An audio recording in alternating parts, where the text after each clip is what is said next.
Hello. How good job. No, get back here. My co-host just ran away.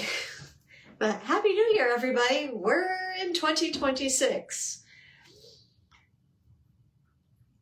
All right, scripts. We were having technical difficulties. These scripts did not want to script. But hopefully Chris has figured it out now wherever he has gone. Oh, he's feeding the cats so they don't destroy us tonight. They've been in moods. I don't know if anybody else's animals, kids. Apparently today's been a very moody day for all my coworkers and friends, etc.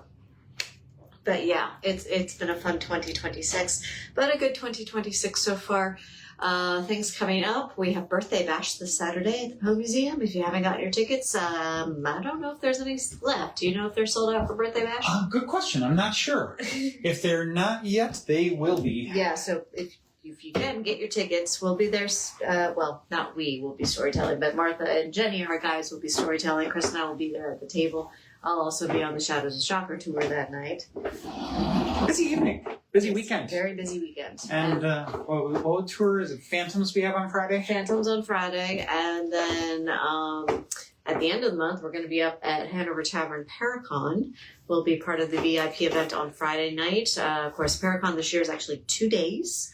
Friday and Saturday. So get your tickets for those. We will be doing a presentation as a part of the exclusive VIP Friday Night Fright event. And then we have a more general presentation on Saturday afternoon. So we'll be talking a lot all weekend and then have our vendor table there as well. Yep. And then we're, you said presentation on Saturday. Yes.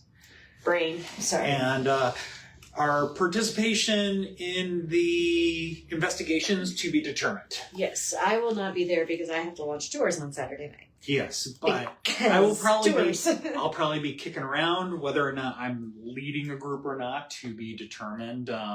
Whether or not some other Haunts folks are going to join in on the festivities.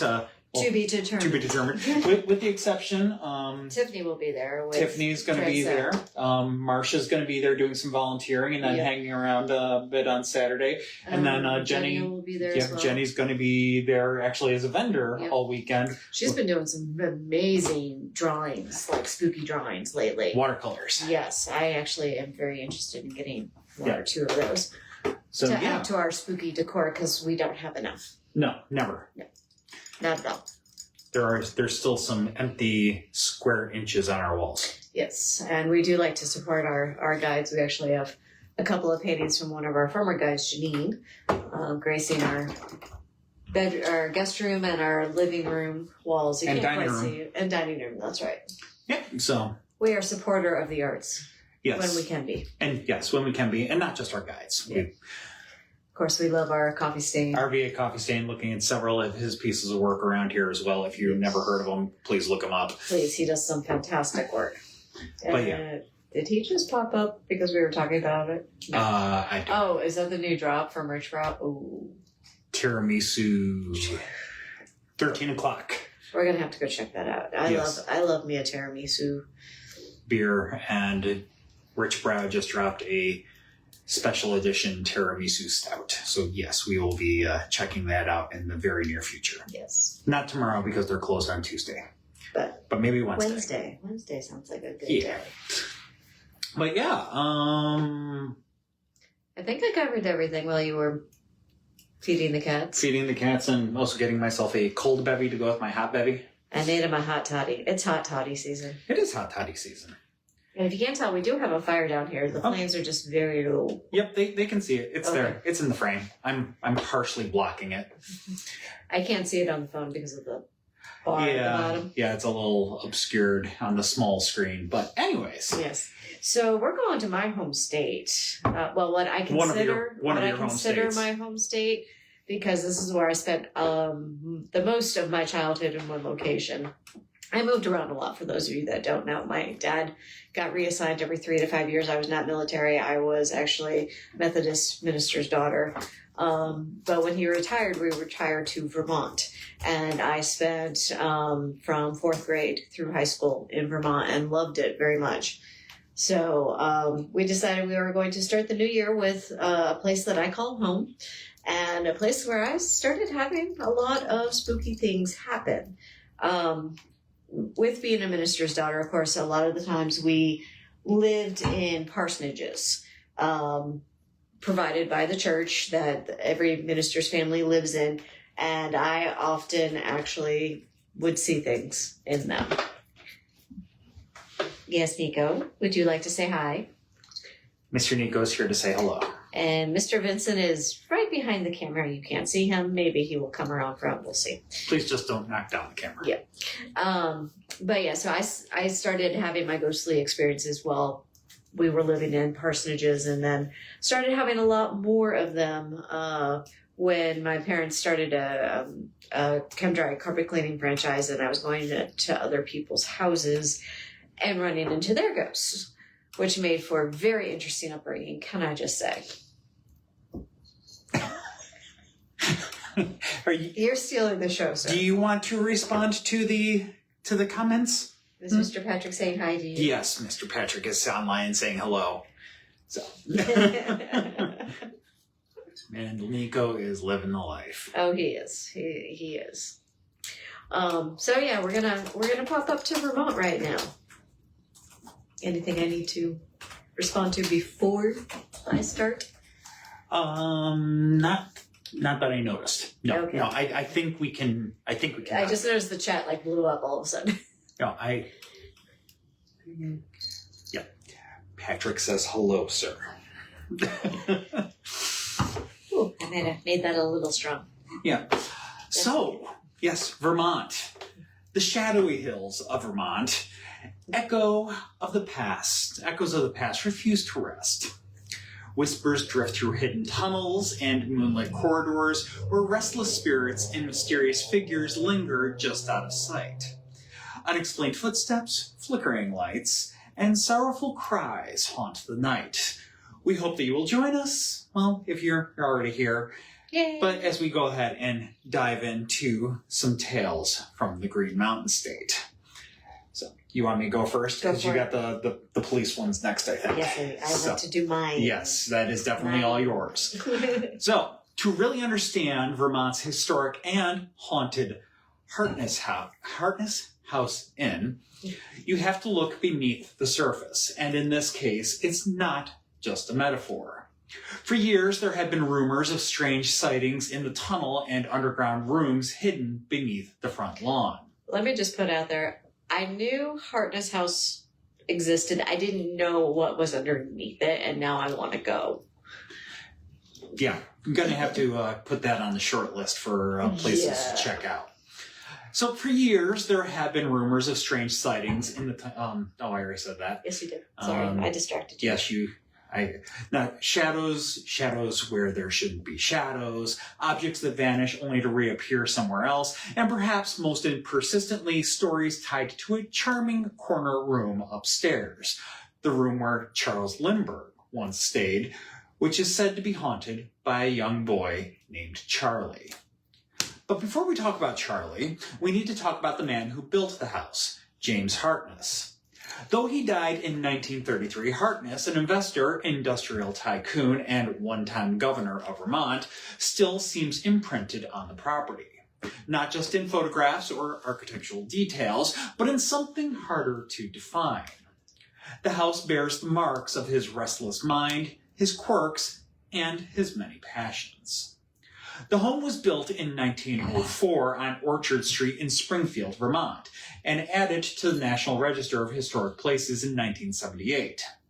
Perched on a hillside overlooking downtown, Hartness House later became an inn in 1954. It closed in late 2020, but today it has reopened its doors to guests once again. And much like the man it's named for, the dignified exterior hides a far more complicated character. Hartness was just 27 years old when the house was built. He and his wife, Lena, were raising 2 young daughters. 5 years earlier, he had arrived in Springfield to take over as superintendent of a struggling machine tooling company, the Jones and Lamson Machine Company. There, Hartness earned a reputation as a brilliant problem solver. Over his lifetime, he would patent 119 inventions, but it was one invention in particular in 1921 that changed everything: the flat turret lathe. The machine was so successful that for the next 13 years it became Jones and Lamson's only product. Hartness had negotiated a commission on every unit sold, and with that, he became very wealthy.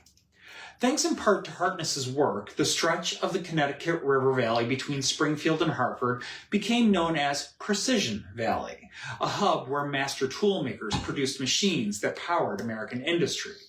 It was so vital that this region was that during World War II, when Germany drafted a list of 21 bombing targets in the U.S. meant to cripple American aviation, Springfield made the list, along with 3 other Precision Valley locations. After James and Lena Hartness passed away, the family sold the house to 3 local machine shops, which used it to host visiting guests. Over time, the property expanded. A ballroom was added in 1954. A restaurant followed in 1968. In 1971, a new wing brought the total number of guest rooms to 40. Today, the ballroom can host 75 people and the restaurant seats 55. But long before it became an inn, Hartness House hosted some notable guests. On July 26, 1927, Charles Lindbergh stayed here during his celebratory tour following his historic transatlantic flight.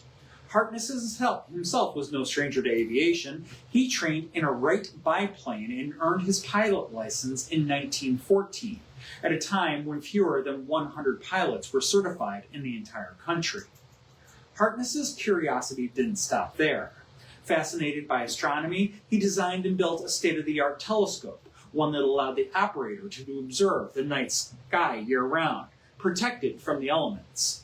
The telescope, a working 1910 equatorial tracking telescope, still stands near the edge of the front lawn today. There's even an astronomy museum on the property. To access it easily, Hartness constructed a tunnel, a long one, 240 foot long, 7 feet tall, solid concrete. It connected the telescope's control room directly to the basement of the house, but the tunnel didn't stop there. Hartness struggled to work amid the noise and distractions of the household, so he built a cabin in the woods behind the home. When even the sounds of nature proved too disruptive, he went further. Beneath the front lawn, Hartness created a series of underground rooms accessible through the tunnel.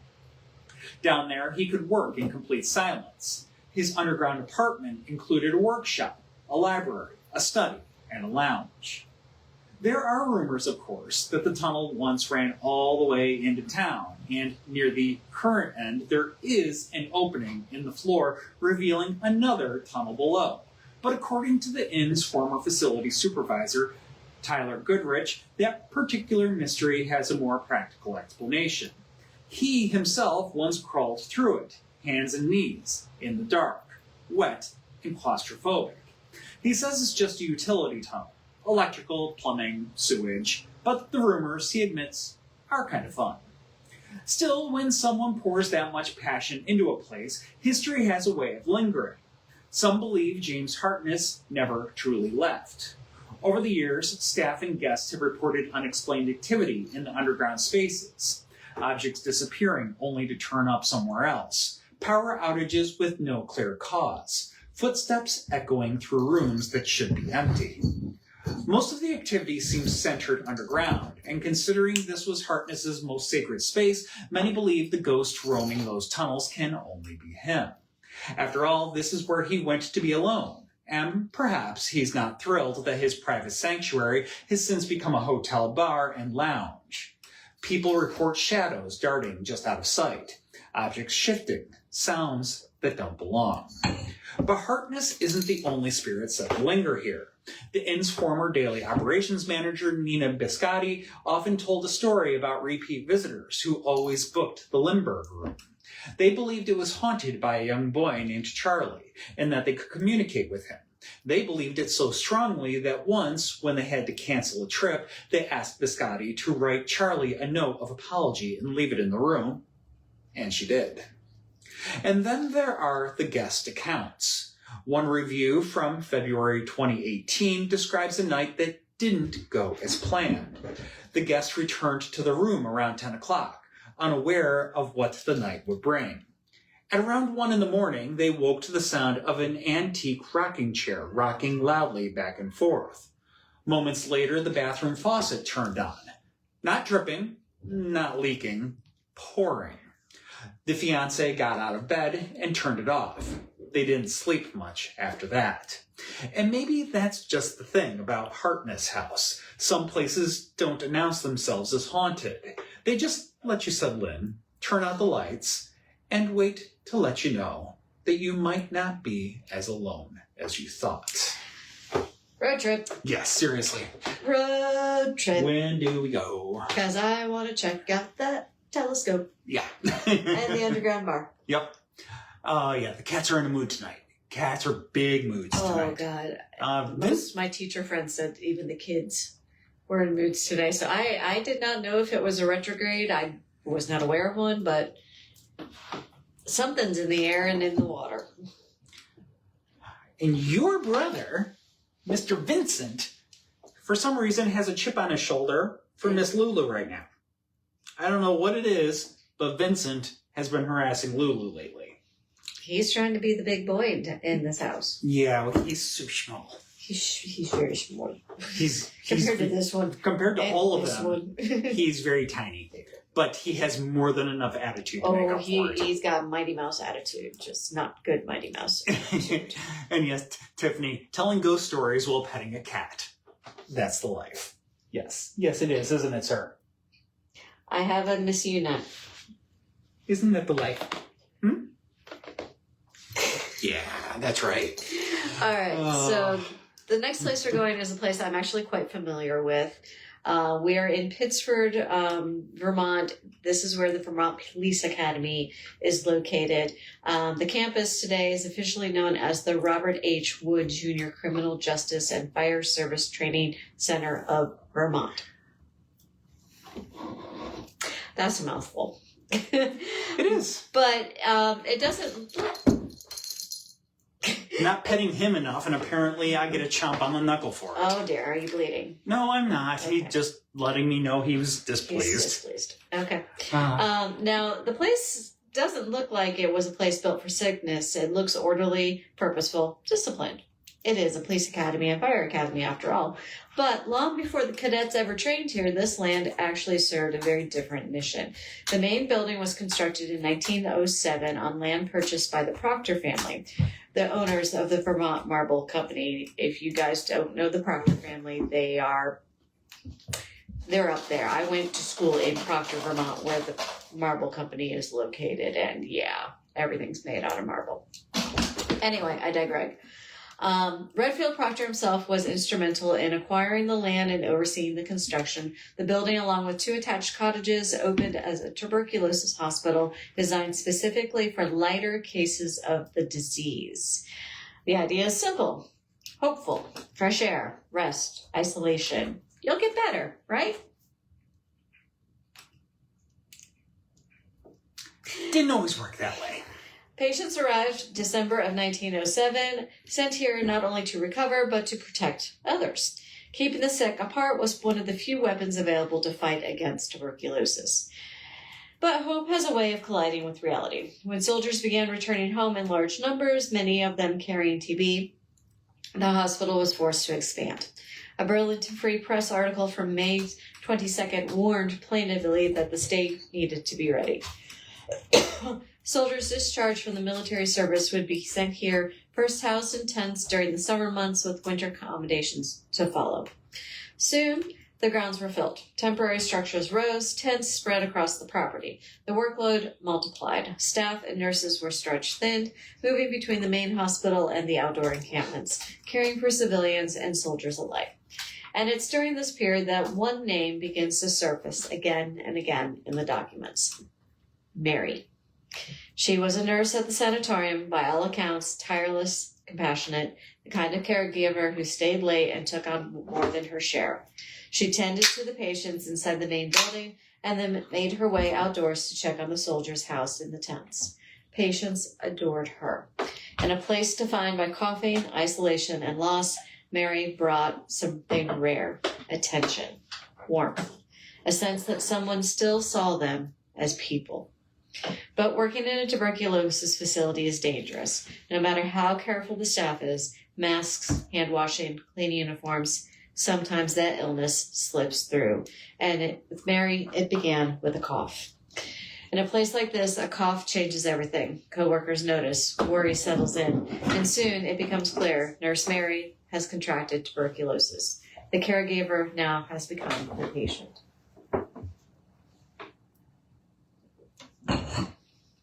But over weeks and months, she declines, her strength fades, and like millions around the world, she succumbs to the disease. Mary dies here. According to the stories that persist, she didn't stop working. The Vermont Sanatorium was deeded to the state in 1921. By the late 1960s, advances in medicine made long-term TB treatment facilities less necessary, and the cost of operating the sanatorium could no longer be justified.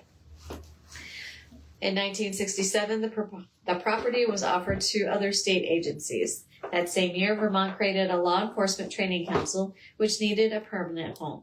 After inspection, the formal hospital was selected, and the first police basic training course was held in 1968. By 1971, the facility officially transferred from the health department to the Department of Public Safety. Over the years, oversight shifted, names changed, and responsibilities expanded. By 1979, the Criminal Justice Training Council became an autonomous agency responsible for the training of police professionals statewide. Today, the center section houses the police academy. One cottage serves as the state police training division. The other is home to the fire service training center. The mission changed, but the building did not. Former patient rooms are now used by recruits, and in those rooms, some details were never removed. The old nurse call buttons still line the walls. They don't function. They aren't connected to anything, but the cadets will tell you, especially late at night, that pressing one can still bring a response. They say a figure dressed in white may appear as if answering a call. Not threatening, not menacing, just checking on you. There are other accounts, too. One rainy, fog-heavy day near the firing range, instructors and students felt the atmosphere shift. Then they saw her, a woman in a white tunic, gliding silently towards them. She passed the training trailers and vanished. Which actually makes sense, some say. Those trailers stand where the rows of tents once housed sick soldiers during World War I. Stories accumulate here. Phantom figures, unexplained knocks, the sound of coughing when no one is around, shadowy silhouettes in hallways, lantern-carrying figures that disappear when approached. Certain locations, Room 401, the Newmarket Parade area, are mentioned over and over again. Sleep deprived, explain some of it, not all of it. On a personal note, I actually stayed at the police academy one summer while I was in high school. I was part of a group called GMTI, which is the Green Mountain Teen Institute. It's a teen leadership program, and I was actually a counselor at the event that summer, the training program that summer. This is the only time we actually got to be at that location. The rest of the time we were normally further upstate. But it was kind of cool being there. I can tell you, those buttons don't work. We press them. But it did also bring a woman in white visiting the rooms at night when we pressed them.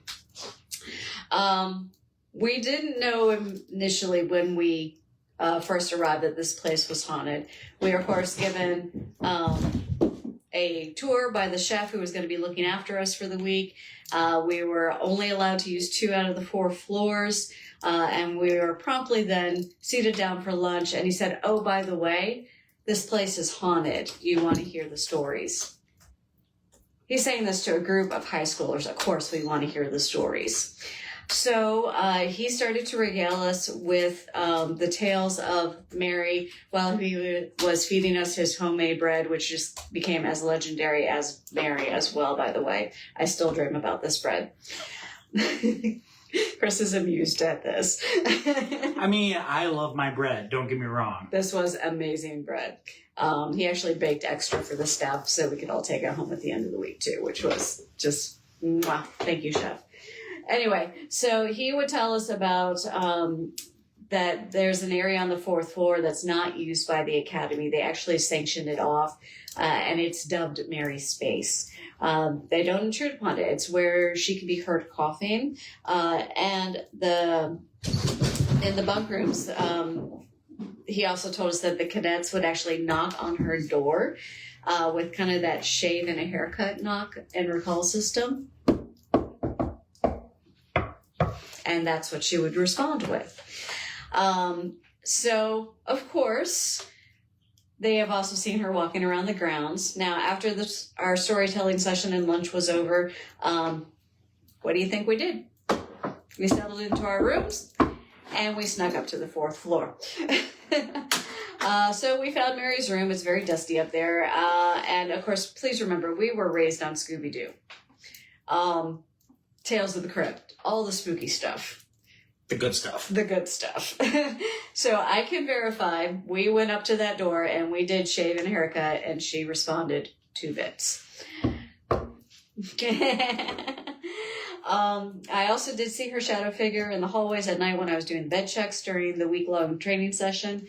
And one night, one of our other counselors had a migraine. And so they were excused from the evening activities to try to, get this under control. And she very much wanted some Tylenol because that's all we were allowed to have there. And so I went in search of my medicine bag. And when I came back, she's like, "Oh, the woman in white brought me Tylenol." And she took it. So I was like, "Well, thank you, Mary. I have some in my room if you need more later." But it was very nice to know that Mary is still looking after those who are not feeling well, while they're located in that building. Now, as we said, there were 2 other outbuildings that were part of this, and one of them was actually used by the fire department. The Pittsfield Fire Department actually has a fundraiser every September and October. They turn that building, at least the first floor of it and the basement, into a haunted house. And this is one of the most popular haunted houses in the central Vermont area, the Rutland area. You take a haunted hayride out to the location, then you queue through the queuing area. You're listening to a live band. You have werewolves coming through the lines and snorting in your ear while you're waiting, and then you work your way into the building. This building actually was used for phase 3 tuberculosis patients when it was part of the tuberculosis hospital. So this is where you were guaranteed to die. You were in the final phases. I've been to the haunted house many times. I had friends who actually volunteered as haunters there, and they would tell me that they often would see shadowy figures passing through the building. They would hear coughing right next to their ear when they were the only one in that hiding area. What are you doing? Stalking a sister. So it's more difficult to hear coughing when the haunted house is active. But when you're waiting for that first group to come through, it's very quiet. And that's when they would often start to hear it. I would actually see the shadow figures watching people go through the haunted house. I usually was at the very back of the group because I was the last one that was very difficult to scare, but I was also the one who figured out where the hides were, so nobody wanted me to go first because I would ruin the jump scares. But I would, being in the back group and walking through, I would actually see shadow figures come out, and I'm like, "You're dead. You're a character, but you're dead." Nico, stop stealing the show. He's like, "Show? I am the show." Yes. Now, of course, taking all these stories together, Nurse Mary is happy to be there. She's not angry. She's not trapped. She's acting as if the hospital has never closed. And I would say a police training academy, there's going to be bumps, bruises, and cuts and things for her to do. Oh, yeah. So Plenty to keep her busy. I think she's happy there. Down. Feeding them did not make them settle. No, it did not. I was hoping it would. And Patrick, now, if could just find a ghost handing out winning lottery tickets, he would be all set. I mean, I'd be cool with a ghost maid or cook. I'd be happy with either of those two. Mm-hmm. I mean, the amount of cat hair these guys produce, a maid would be awesome. Just saying, between the litter and the cat hair. The Roomba can only do just so much. Yeah, the Roomba tries, but it's outnumbered. So we're going to go back north. Now, have you ever been to this museum? I have not, no. Oh, you would love this museum. No, there's a lot of Vermont that I have not explored. Yeah. This one, I went as a school's child the first time I went because it was one of our field trips for history. But then I went again as a college student and very much enjoyed it. Yep. Yeah, even when we went, we, back in the day, very, very limited disposable income. Yeah. Yeah. Unfortunately. But we should just take a trip through Vermont. Yeah, we're overdue. We are. So, but yes, if you are looking for a haunted house in Vermont, another haunted house. Yes. This is part of a museum, though. Just nope. You might not expect it to be at one of the state's most beloved visitor destinations, or maybe you would. I mean, chances are if you're tuning into the show, you're probably expecting this kind of thing. So, I digress. So, many people in Vermont will tell you that the Shelburne Museum belongs on the list of haunted places that you should visit. So, located along Route 7 in Shelburne, Vermont, the museum is a sprawling and meandering campus spread across 45 acres. It's huge. Yeah. It features 39 exhibit buildings and more than 150,000 works of art and artifacts. There's a lot to look at. Including buildings. The buildings are artifacts. These are buildings that were saved and moved to the museum. Yeah. So 25 of the buildings are historic structures, carefully relocated from across the region and reassembled on the grounds. From the outside, Shelburne Museum feels peaceful. There's gardens, walkways, sunlight on white clapboard walls. It's open seasonally from mid-May through the end of October, and during those months, it hums with activity. Visitors drift from building to building, pausing to admire folk art, antique dolls, family collections, and objects pulled from another century. But some say the museum is more than just a place where history is displayed. They say it's a place where history still walks.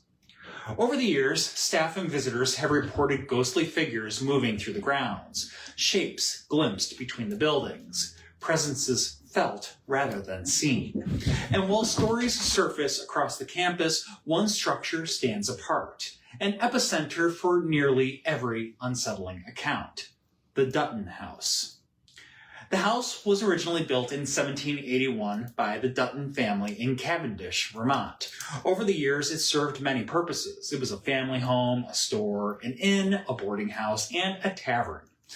By the early 1900s, more than 11 people had died there. Not long after, the house was abandoned, left empty for roughly 40 years. So, yeah, had a little bit of a rough stretch in there in the early 1900s. In 1950, the Dutton House was donated to the Shelburne Museum and became the first building ever relocated to the property. Salvation. From the outside, it looks harmless enough. A red New England colonial, neat walkways, symmetrical windows, the kind of house that appears on postcards. But inside, the mood shifts quickly. The air feels heavy. The scent of age lingers. Floorboards creak in ways that don't always match your steps. And many people, staff included, get the distinct feeling that the house is occupied. Museum employees over the years have described seeing an elderly man moving quietly through the rooms. He's often described wearing a white shirt, his face rough or scruffy, his posture slightly hunched. Visitors on tours have reported feeling followed, sometimes by the man, sometimes by a young girl whose presence is sensed rather than clearly seen. Some staff members refuse to work in the Dutton house alone. Others make a point of visiting it, hoping, perhaps unwisely, for a glimpse of whoever remains behind. One tour guide recalled her first day on the job. While upstairs, she noticed an older man crouched beneath the slope of the roof, as if trying to stay out of sight. Another guide later reported hearing the unmistakable sound of a little girl crying, soft, close, coming from an empty room. No one knows for certain who the spirits are. Some believe it could be Selman Dutton, the man who built the house. Others suggest his wife. Some think it's both of them, lingering together, confused by the constant stream of strangers passing through what was once their private residence. Whatever the truth, activity seems strongest upstairs. People describe sudden cold breezes on hot summer days, brief flashes of light, a sense that someone has just stepped out of view. And then there's the off-season. When the museum closes for winter, the grounds empty out, the paths go quiet, the buildings darken. Snow settles where crowds once gathered. That's when security takes over. Museum security guards tasked with patrolling the silent campus at night have shared some of the most unsettling accounts. One guard, Mr. Bert Levitt, described entering the Dutton house alone and immediately sensing a charged atmosphere. Sometimes it felt calm, almost welcoming. Other nights it felt tense, like walking into the middle of an argument that had stopped just before he arrived.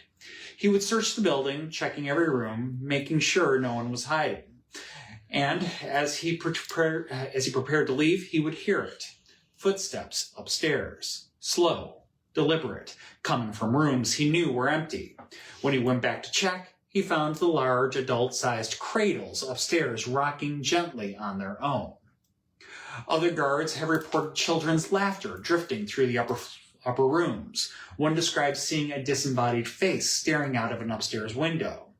There's a particular bed upstairs that seems to attract attention, often found disturbed in the morning, as if someone had been lying there during the night. Over time, many employees and volunteers have chosen not to be alone in the Dutton house at all. And the stories don't stop there. Across the museum grounds, people report unexplained noises, footsteps where no one is visible, shapes crossing between the buildings after dark, the sense of being watched while locking up for the night. Taken together, the account suggests something more than random echoes or tired imaginations. They suggest awareness, an intelligence that knows when the museum is full and when it's empty. That withdraws during the bright, busy days of summer and emerges when winter strips the grounds bare and silence returns. When the last visitor leaves, when the gates close, when history is left alone with itself. Shelburne Museum preserves the past by design, but some believe the past here never agreed to stay still. And when the paths are empty and the buildings stand dark against the snow, the Dutton house remains quiet, watchful, and very much awake, at the heart of a museum that may never truly be unoccupied. It's a cool museum. Definitely should add it to your list if you've never been there. Yeah. As we said, it's northern. Route 7 is like Route 1 here in Vermont. It is kind of the main state highway through the state from south to north. Comments? Questions? Kitty zoomies. Oh, yes. Zoomy moodies. So many zoomies. Mr. Vincent is on a tear tonight. Yes, he is. And this one just wants to sleep. Yeah, she's like, just leave me alone. She's like, Mommy, I was sleeping. Stop hitting me. All right. If you traveled Route 14 through West Hartford, Vermont, you'll cross the White River without much thought. By day, it's unremarkable. Quiet stretch of road, still bridge fanning the moving water, trees pressing in close, especially in summer when leaves crowd the view and the river slides past in green reflections.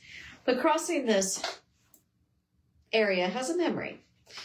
On February 5th of 1887, that memory was burned into the landscape. Just after dawn, around 7:30 in the morning, the night express train traveling from Montreal to Boston approached this stretch of single-track railway. Coming the other way was a local passenger and mail train, already crowded well beyond its recommended capacity. Accounts vary, but some reports placed more than 400 passengers aboard. The morning was thick with fog, visibility was poor, and the air was cold and heavy. Sound carried strangely. On a single-track lines like this one, timing is everything. And that morning, the timing failed. The Montreal Express was running late. Its engineer, attempting to make up lost time, maintained speed through conditions that offered little margin for error. The local mail train was already committed to the track ahead. They met head-on at full speed. The locomotives telescoped into one another, steel folding inward, wood splintering, boilers erupting, and the impact was catastrophic. Witnesses described a violent collision followed immediately by fire as sparks, fuel, and shattered materials ignited. The sound carried for miles. Cars crumbled, flames spread, passengers were thrown forward, crushed, and trapped. Many were unable to escape as the fire consumed the wreckage. Some died instantly, others were caught alive inside the burning cars. The exact death toll is uncertain. Accounts vary, with estimates ranging from 25 to more than 50 lives lost. Dozens more were seriously injured, and what is certain is that this remains one of the deadliest train wrecks in Vermont's history, among the most devastating railroad disasters of the 19th century. Clearing the site took days. Identifying the dead took longer. The bridge itself then was a wooden trestle spanning the White River. It was left scarred, blackened, and broken. Nearby barns were hastily converted into makeshift hospitals. The injured were carried across the snow and frozen ground, their breath visible in the cold air, and their cries echoing across the valley. The community was stunned, anger followed grief, and questions followed sorrow. Investigations pointed to multiple failures: poor visibility in the fog, excessive speed, overcrowded cars, and inadequate safety procedures. The railroad's operating practices were scrutinized, the public pressure mounted. This disaster, along with others like it,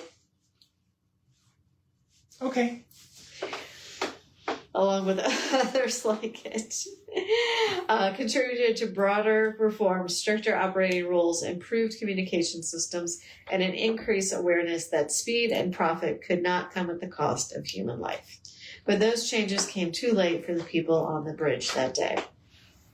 In time, the wooden trestle was replaced with a steel structure set on the original concrete foundations. Traffic returned, and the river flowed on. The wreck faded into the history books, or so it seemed, because people who live here will tell you that the past never fully released in this place.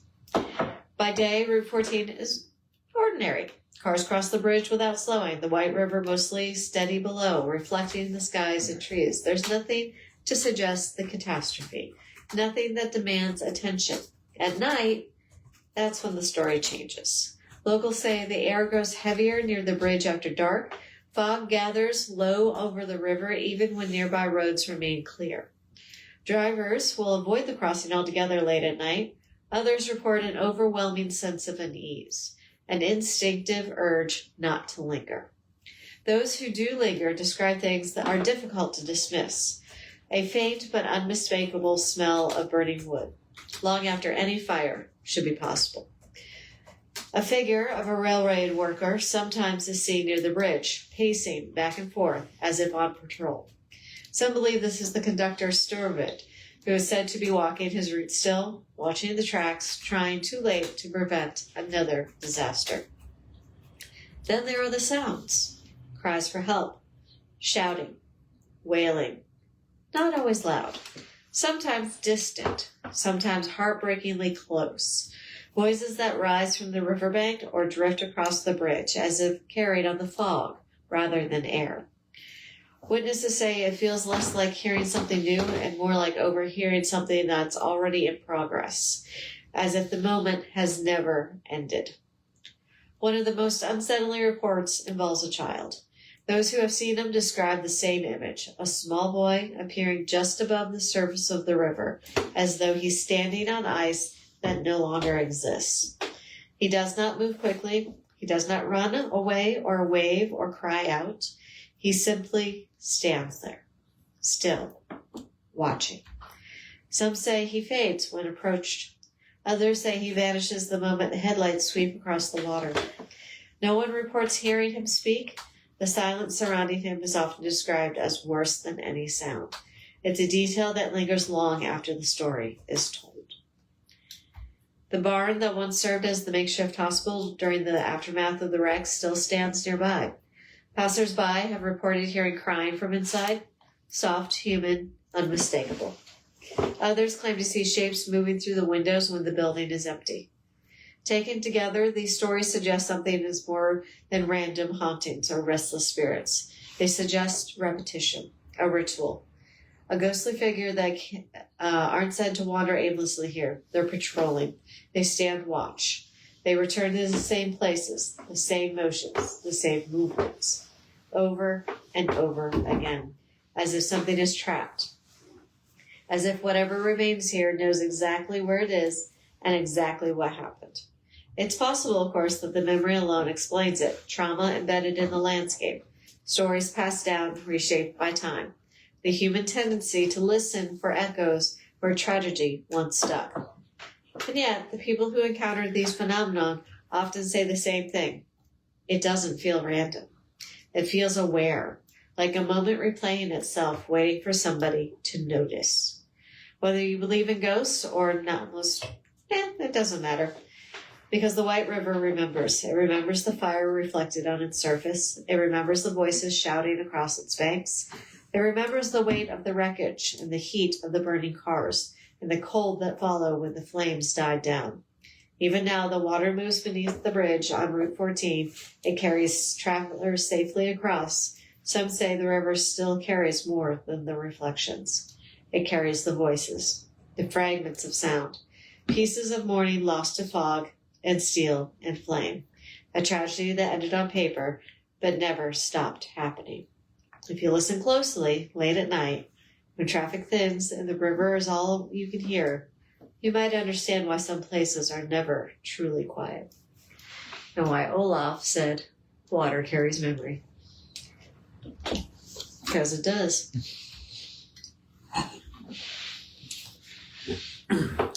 Patrick suggested trying to burrito the boys. Burrito does not go well here.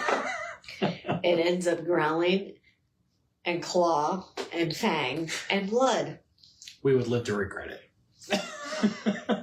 We tried burritoing them a few times. It did not go well. Mm-hmm. Yeah. We do have one more stop for this evening. Yes, because we did talk about marble earlier, we're going to end with marble. Yes. And the most prominent place to find marble is Vermont. And in a cemetery. cemetery. Okay, gotcha. Like, where are we going with this? Like, I know about the marble quarries. There's actually a tradition for Vermont marble cutters that they're all buried in the same cemetery, and they all pre-carve their own monuments. Did not know that. Yep. It's a beautiful place, by the way. Yeah. If you love your cemeteries, I have to look up what the name of it is, but it is a fantastic place. You are getting your claws clipped after we're done here tonight, sir. Hey, buddy. No, we're not going to do it on the air. Because what could go wrong? Everything. So. Well, Mommy's prepared. If you drive along Route 103 through Cuttingsville, Vermont, there's a moment, brief but unavoidable, when something white catches your eye. It stands just off the road, upright, human-shaped. For a split second, it looks like a man walking. Closer inspection reveals the truth. Marble, not flesh. Stone, not breath. A life-size statue stands at the entrance to Laurel Glen Cemetery, posed at the door of a massive stone mausoleum. In one hand, a wreath. In the other, a key. A top hat hangs at his side. His posture is formal. His expression, fixed in stone, is grief. This is John Porter Bowman. The Bowman Mausoleum dominates the front of Laurel Glen Cemetery, impossible to miss. It feels less like a grave and more like a statement, solid, deliberate, and heavy with intention. Together with the nearby Bowman mansion, known as Laurel Hill, the site blends history, art, and something harder to define. Something that doesn't fully rest. Construction on the mausoleum began in 1880 and continued to 1882, designed in the Egyptian Revival style. It was a striking and unusual choice for rural Vermont. Bowman spared no expense. More than 100 skilled sculptors, stonecutters, masons, and laborers were brought in to complete the structure. The final cost? $75,000. A fortune for the time. But Bowman was not building for the living. He was building for loss. John Porter Bowman was a successful entrepreneur, best known for his tannery business. In 1849, he married Jenny E. Gates of Warren, New York. By all accounts, she was dignified, kind, and deeply devoted to her family. The couple settled in Stony Creek, New York, where Bowman's business prospered. Their first daughter, Addie, was born in 1854, but she only lived for a few months. Their second daughter, Ella, was born in 1860. She grew into a respected young woman, well known in the community, but in 1879, tragedy returned. Ella became ill and died.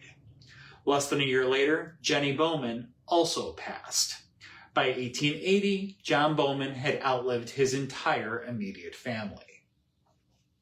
That summer, he returned to his native Vermont and purchased land near an existing burial ground in Cuttingsville. What he envisioned was not a simple tomb, but a permanent gathering place, a shrine in stone. He commissioned a New York architect and began construction almost immediately. In 1881, the remains of his wife and daughters were placed inside the completed crypt. Within its walls stand sculptural likenesses, a life-size statue of Addie, busts of Jenny and Ella, stone faces carved to last longer than memory. The final addition came last, a statue of Bowman himself, positioned outside the mausoleum doors. He is depicted mid-approach, as though arriving rather than leaving. The key in his hand suggests access, authority, or perhaps obligation. His expression is eternally mournful, his posture formal, restrained, like a man who has accepted grief as a permanent condition. Strange reports followed almost immediately. Even in the 19th century, visitors spoke of an unsettling presence around the mausoleum after dark. Shapes, movement, a sense that the stone figure was more than symbolic. Bowman's vision extended beyond the cemetery. He ordered the construction of a greenhouse to supply flowers for the grounds and encouraged the public to visit. Families traveled from miles away to picnic among the monuments. Death, in Bowman's design, was not meant to be hidden. Across Route 103, Bowman built Laurel Hill, a grand Victorian mansion intended as a summer residence. A fountain adorned the lawn. A carriage house stood nearby. For 10 years, Bowman entertained friends and extended family here, living part of the year within the site of the tomb that waited for him. When he died in 1891 at the age of 75, Bowman was placed inside the mausoleum with his family. But the house did not fall silent. In his will, Bowman left $50,000 to fund the continued maintenance of both the mansion and the mausoleum. The instructions were specific. The house was to be kept in waiting readiness, clocks wound, a fire kept in the fireplace, lights glowing in the windows at night, a hot meal prepared at dusk, not for guests, for the family. For more than 60 years, a custodian carried out those instructions faithfully. Laurel Hill remained warm, lit, and expectant, like a place awaiting footsteps that never came. When the fund was finally depleted in 1953, much of the mansion's contents were sold at auction. That's when the stories intensified. Those who rented the house afterward reported unexplained noises, lights turning on and off, footsteps in empty rooms, doors opening on their own. Several described the sound of a baby crying late at night, though no children had ever lived in the house. For a time, the mansion sat empty, which only fueled local rumors.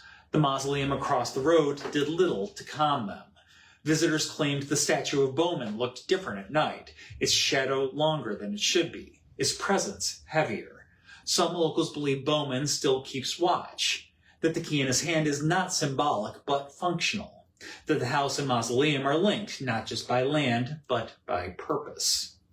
For a period, the mansion housed an antiquarian haunted bookshop, a quiet nod to its reputation. Today, the shop is gone. The house stands closed, maintained by the Laurel Glen Cemetery Association. The statue remains. By day, it is art, history, a memorial to grief. By night, it becomes something else. A figure standing guard at the door, a man who built a place where no one was meant to leave. And if something intelligent still moves between the house and the tomb, keeping time, listening, waiting, it may simply be continuing the work John Porter Bowman set in motion. Because some estates are not abandoned, they are kept.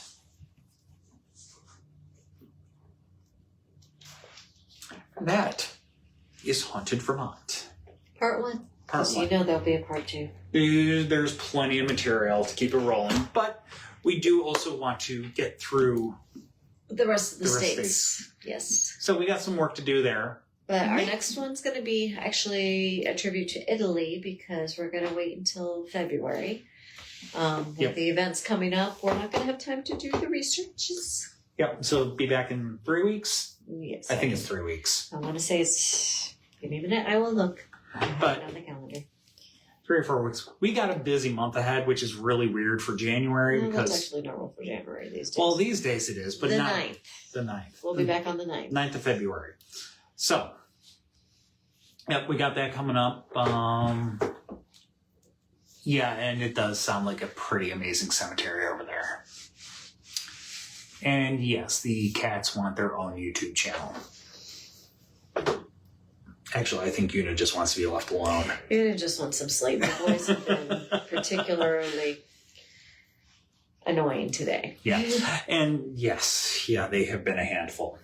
But yeah, Patrick says like a little Dia de los Muertos tradition with the meal every night. Oh yes. That of all the details, that was one that like really like, man, a full meal prepared every night for them. Wow. But yeah. Yeah, he fully believed the family would come back and be reincarnated or come back from the dead. Yeah. But kudos to him. Yeah. And we got Beverly here. Hi, Beverly. And Beverly is going to join us on Saturday. So Woo! we will see Beverly at the Poe Museum for Poe Birthday Bash.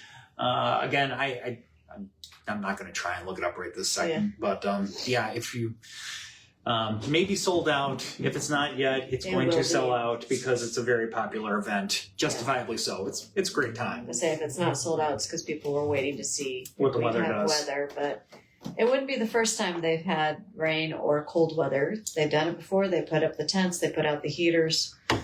There was that one year where it was in the teens, I think. Patrick was there. Yeah, Patrick was there. And then Patrick came over and basically joined us for or technically joined Marcia for a little one-on-one storytelling at Richbrow that night. Yes, because they were the only ones who had bought tickets, and they agreed it was cold. Yep. So they had a storytelling event instead.